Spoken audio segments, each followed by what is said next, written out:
Kevin Durant is officially the biggest savage in the NBA. Durant, who averaged 28.2 points per game, 5.0 assists per game, 8.2 rebounds per game, and shot .387 from the three-point last season, is officially leaving the Oklahoma City Thunder and Russell Westbrook to join Steph Curry, Klay Thompson, and Draymond Green to form probably one of the most fierce and dominating teams in all of NBA history.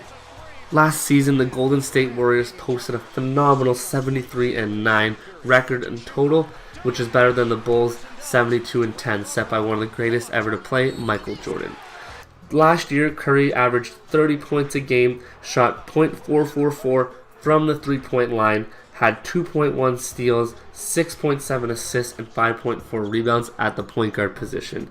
Not only with Curry shooting lights out and breaking records as they went along, they had Klay Thompson at shooting guard, who averaged 22 points per game, who shot .425 from the three-point line as well, and they had Draymond Green playing power forward, averaging 14 points a game, 7.4 assists, and 9.5 rebounds. He also shot .388 from the three-point line, which is phenomenal. Honestly, I thought Durant was going to go to the Celtics. They just signed Al Horford. They have a pretty young core of Isaiah Thomas and Marcus Smart, and I really thought that Kevin Durant was going to go there. But it turns out he's going to go to the arch rivals from where he used to play and sign with the Golden State Warriors to create the dream team in the NBA. This is going to be very tough, as the Cleveland Cavaliers had just defeated the Warriors because nobody could really shut down LeBron. Not saying that Kevin Durant is going to be able to dominate LeBron and walk all over him, but you have Kyrie against Curry, Klay against J.R. Smith, so Klay wins it there. Curry and Kyrie are pretty close.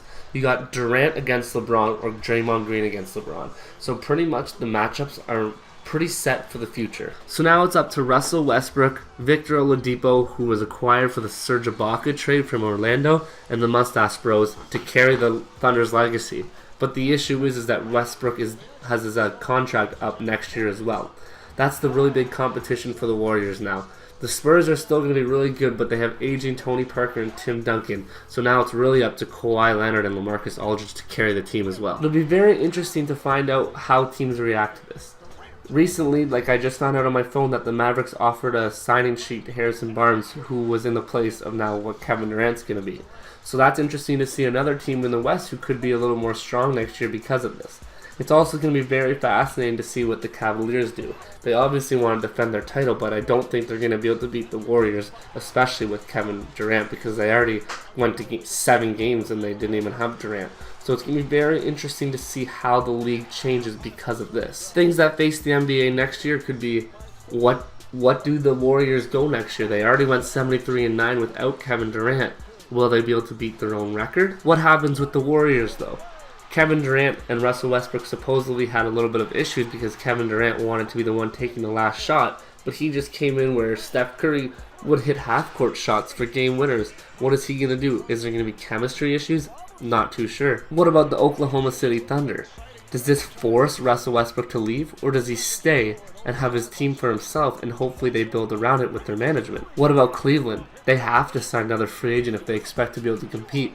As good as LeBron is, I don't think he can take down Durant, who's probably one of the best small forwards behind him. They've got top 2 starting position players in every starting position. They have Curry, who's a top 2 point guard, Durant, who's a top 2 small forward, Klay Thompson, who's probably the best shooting guard in the NBA, Draymond Green, who's probably one of the best power forwards in the NBA, especially with the small ball. That's been the style of play. Cleveland has to follow up with something if they expect to be competitors again. Obviously, I believe that Cleveland next season will make it to the finals again, because probably the team in their way the most was the Toronto Raptors this year, my favorite team, and they even lost Bismack Biyombo, and who knows if DeMar DeRozan's going to return. So this really shapes up the way the NBA is coming. Do free agents land Harrison Barnes? They got a really good combo there with Dirk Nowitzki.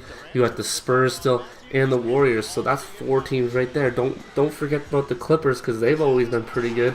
Who knows if the New Orleans Pelicans could be good with Buddy Hield and Anthony Davis, so you never know. Does DeMar DeRozan stay in Toronto now because there was talk of him going back to LA with the Lakers because that's where he's from? Or does he want to stay where it's going to be a little bit more easy because there's that big powerhouse in the West? In the end, it's going to be very interesting to see how next year pans out with everything.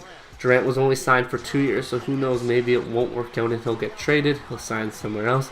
But regardless, I think the Warriors are going to be a dominating team with or without Kevin Durant. They already were dominating. This just adds another piece to that starting five. I really think it's dangerous. It's kind of weird because no one really, people expected Durant to go there, but everyone thought he wanted his legacy to be his own player, to be the head of the team. Instead, he comes into a team that's already the contender. They were the #1 contender this year, and he just adds to it. So it's kind of interesting to see that he wants to win now rather than what people think about him. Let me know in the comments, guys, what you think about this sign. If you think it's stupid, if you think it's good, let me know in the comments, and subscribe if you're new. We'll keep these little talks going, and we'll see you next time.